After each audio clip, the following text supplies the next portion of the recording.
Okay, I'm gonna try again, see if this works. So I come today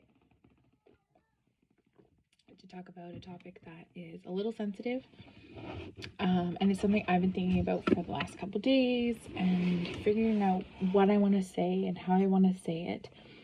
And I think part of the reason I was really hesitant to talk about this issue is because I didn't want it to come across really negatively.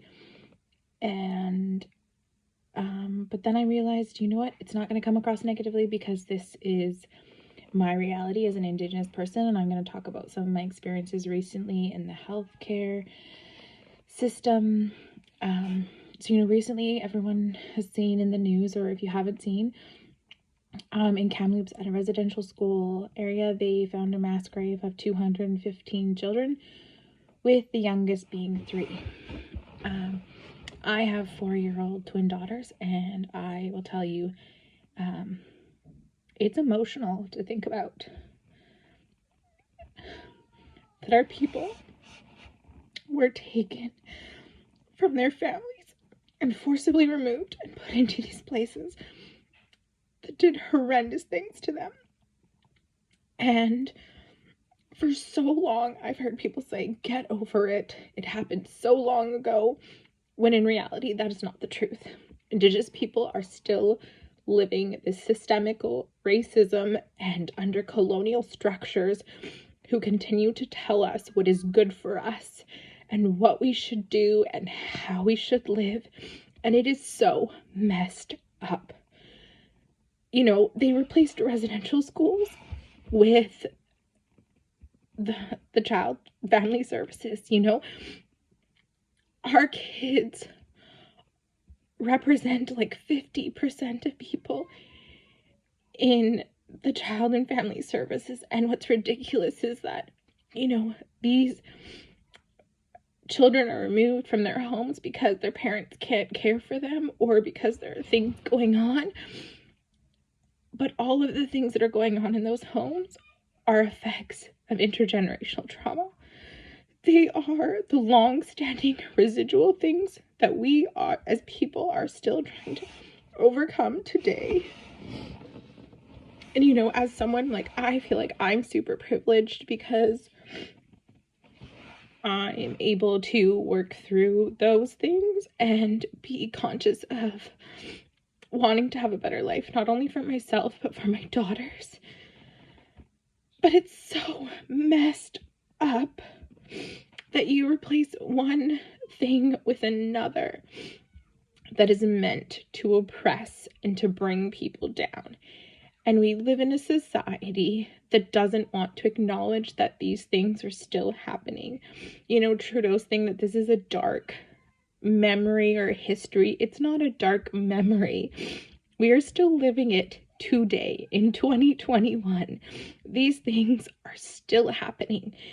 And, it's not even just about children being removed and putting them in homes with people who don't know anything about them, don't know anything about our culture, yet the government pays them large sums of money to take in these children. So if you're a foster parent and say you are a level 2 or a level 3, that means that you're working with children who have higher needs, which most likely will be Indigenous children.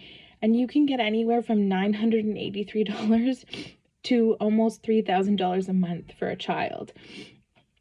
And the government will pay someone to do that for an Indigenous person, but we won't help those Indigenous people through the things that they're struggling with. Instead, we judge them and we tell them to get over it, which is ridiculous.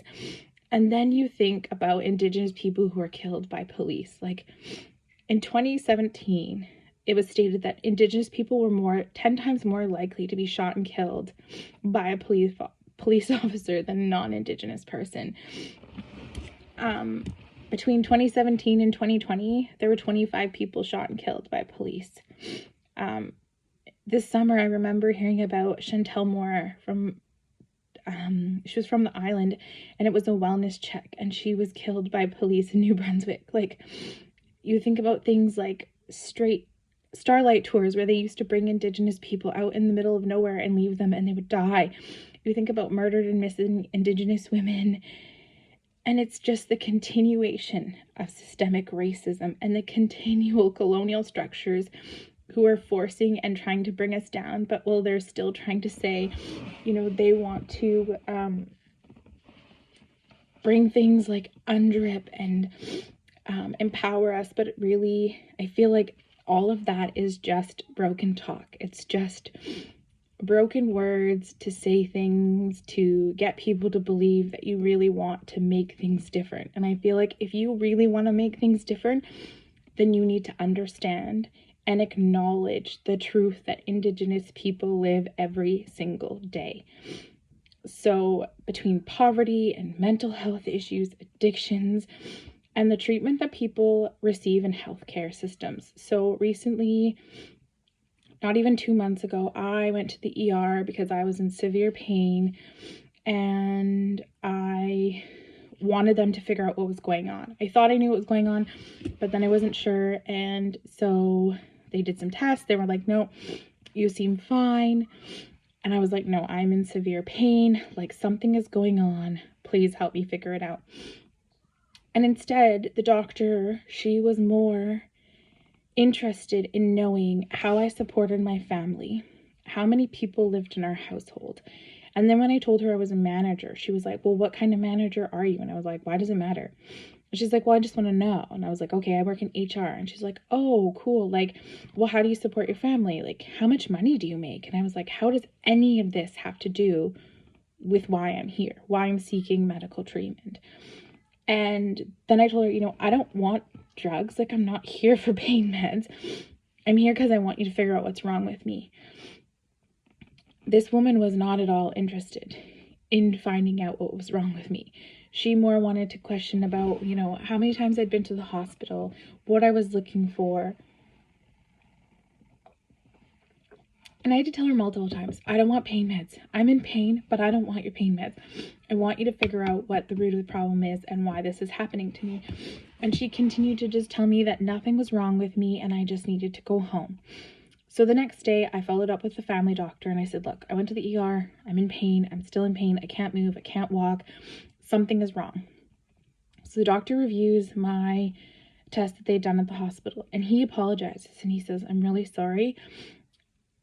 You clearly have an infection and they should have given you antibiotics and I'm not sure why they did. And then I lost it. I was so upset thinking, this is not the first time that this has happened. This is like the second or the third time where people will question your motives about why you're there and what you want. And they assume because I'm a young Indigenous woman who says I have multiple children living in my home that I am there for drugs, when in fact that's not.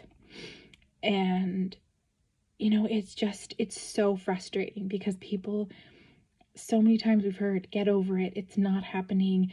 Indigenous people get all this free stuff. You get free education. You don't pay taxes, when none of that is true.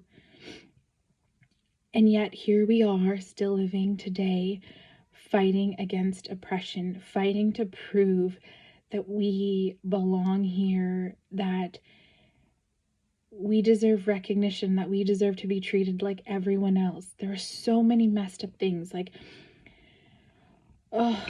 people don't have water, people don't have healthcare, and people always say we live in Canada, we live in a great country, it's nothing like America, and it's baloney. It's baloney because people don't want to look at it. They don't want to recognize and acknowledge that the country they're living in is still doing these things today.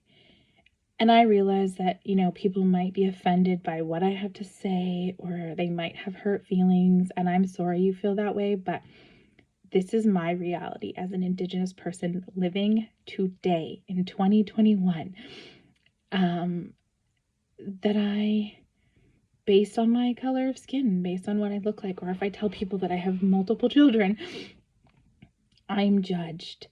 We're judged when you go to a store. People question whether you can buy something. If you're going to steal, people assume you have addictions issues.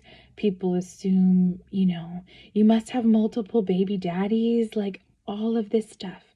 We are still doing it today. People are doing it today, still to people. This is what we do. This is how we treat people. And it is wrong. And if you want to be an ally, you need to educate yourself. You need to stand up and say, like, no, these things are not true, or no, these things really did happen. I think about an argument I got in with a woman at a dentist in West Vancouver who told me that residential schools were a hoax and they never happened, and that my grandparents and my great-grandparents lied about their experiences and that they weren't real. And I remember thinking, how delusional. But that is the reality. People don't want to recognize what's still happening because it's easier to turn a blind eye. And I feel like we need to do better. We need to do better for all of the people in the world, not just the marginalized people. Like, we as humans need to treat people like humans and just do better.